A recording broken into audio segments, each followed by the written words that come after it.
E aí, jovens vencedores, tranquilos? Que bom ter você mais uma vez aqui. Depois de 2 semaninhas, estamos de volta. E dessa vez em Gênesis, no capítulo 37. Queria pedir para você, nesse ano de 2021, fazer o seguinte. Se você não dava like, agora deixe seu like. Se você não comentava, agora comenta. Se você não se inscreveu, se inscreve. E se você não compartilhava, é sua obrigação. Você vai ter que compartilhar com todo mundo. No mínimo 3 contatos. Vai lá, você consegue. Beleza? Vamos lá, Gênesis capítulo 37. Essa é uma história muito conhecida. A gente entra agora na história de José. José que alguns podem lembrar, José do Egito, ou José que teve aqueles sonhos, que interpretava sonhos, ou José da túnica bonita, ou José filho de Jacó, José, um homem que foi íntegro, que resistiu à tentação, ou tantas outras coisas que a gente deve pensar sobre José.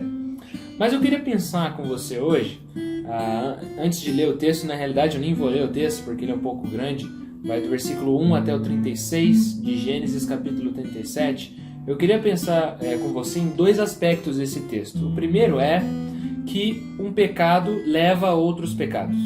Um pecado leva a outros pecados. Como já disse o salmista, um abismo gera outro abismo. E a gente vê isso muito bem na história de José e de seus irmãos. Se você lembra da história, José, então, ele era meio que um pastor de ovelhas e era o preferido ali do seu pai.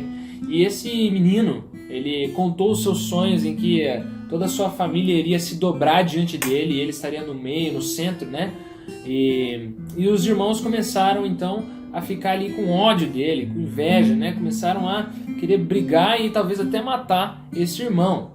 Então, quando a gente lembra dessa história, a gente pensa nos 4 pecados que um foi levando ao outro. O primeiro é o ódio.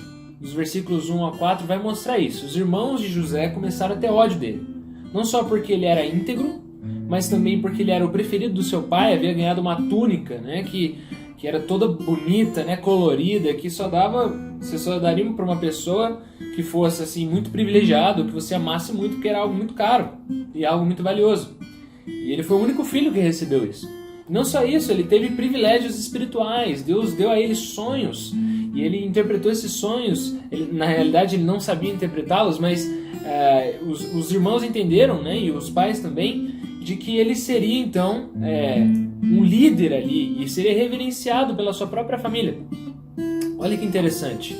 O mesmo erro que Jacó havia sofrido por conta de seu pai Isaac, há muito tempo atrás, lembra na história? Em que Isaac amava mais Esaú do que Jacó?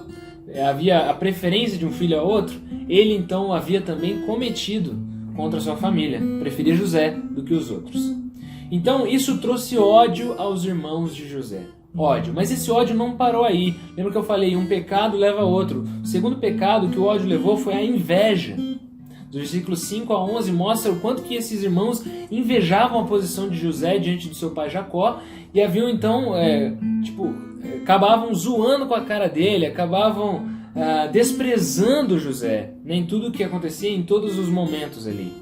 E muitas vezes isso acontece conosco, quando não temos algo que gostaríamos de ter e vemos outras pessoas tendo, ou gostaríamos de ser algo que não somos e vemos outras pessoas que são, a gente acaba tendo esse sentimento de inveja, que é ocasionado também juntamente com o ódio. Quando essas duas coisas se juntam, acontece algo explosivo, sai uma faísca aí que gera morte. E é justamente o terceiro pecado. O ódio e a inveja juntos levaram à violência. Os versículos 12 a 28 mostra que os irmãos de José haviam feito um plano assassino quando José vai encontrá-los lá em Siquém, num lugar bem, bem distante de onde eles moravam.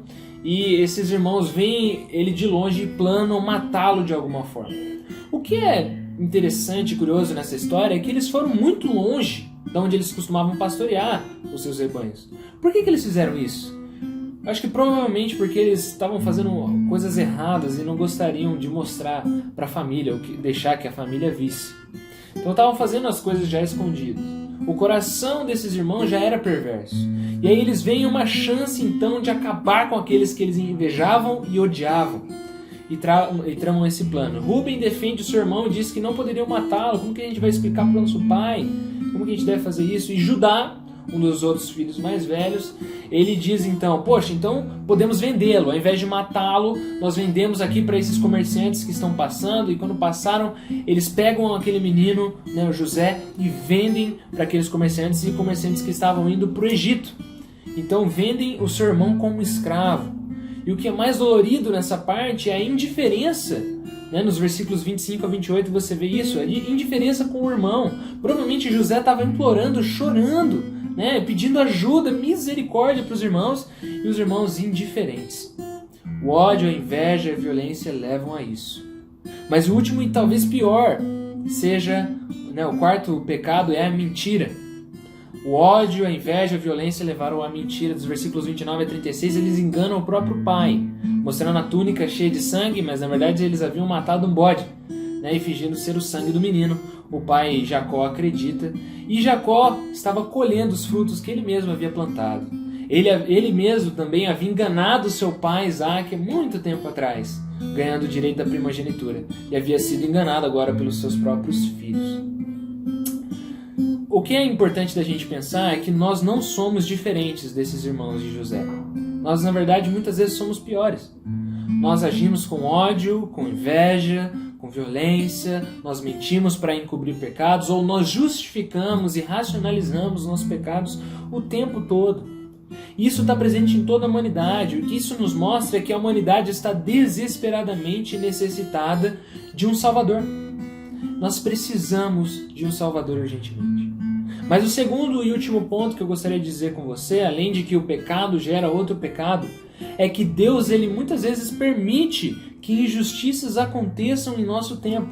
Imagine a indignação, imagine o medo, o pavor que estava o coração de José naquele momento.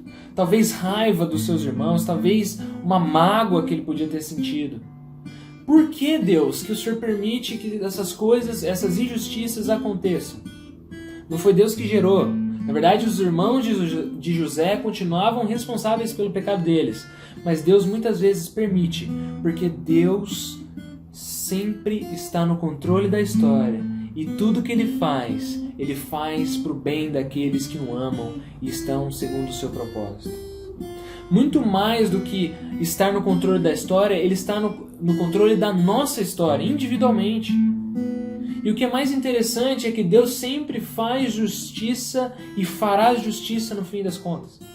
Depois nós vamos ver no próximo episódio como que se desenrolou a história até chegar ao ponto em que Deus restabelece a vida a José. Mas Deus ele sempre faz justiça, e pode ser talvez que Ele não faça justiça nesta vida, mas no dia do juízo final, Deus fará justiça, e justiça perpétua.